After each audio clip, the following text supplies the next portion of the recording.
अपनी कलीसिया के दस्तूर के मुताबिक खुदावन के पाक कलाम की तलावत करेंगे।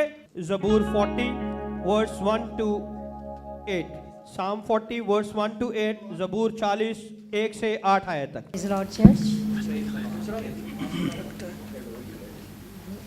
मैंने सब्र से खुदावन पर आस रखी, उसने मेरी तरफ माइल होकर मेरी फरियाद सुनी। उसने मुझे होनलाक घड़े और दलदल की कीचड़ में से निकाला। उसने मेरे पांव चट्टान पर रखे और मेरी रवश कायम की। उसने हमारे खुदा की सताइश का नया गीत मेरे मुंह में डाला। बथेरे देखेंगे और डरेंगे और खुदावन पर तवक्कल करेंगे। मुबारक है वो आदमी जो खुदावन पर तवक्कल करता है और मगरूरों और दरगो दोस्तों की तरफ माइल नहीं होता।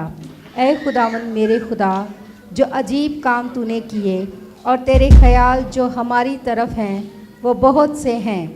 मैं उनको तेरे हजूर तरतीब नहीं दे सकता।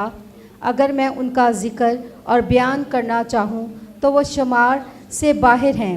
कुर्बानी और नज़र को तू पसंद नहीं करता। तूने मेरे कान खोल दिए हैं। सौखनी कुर्बानी और ख़ता की कुर्बानी तूने तलब नहीं की। तब मैंने कहा, देख मैं आया हूँ। किताब के तूर मार मेरी बाबत लिखा है। ऐ खुदा, ऐ मेरे खुदा, मेरी खुशी तेरी मर्ज़ी पूरी करने में है, बल्कि तेरी शरीयत मेरे दिल में है। खुदा उनके पाक कलाम के पढ़े और सुने जाने पर खुदा उनकी बरकत हो।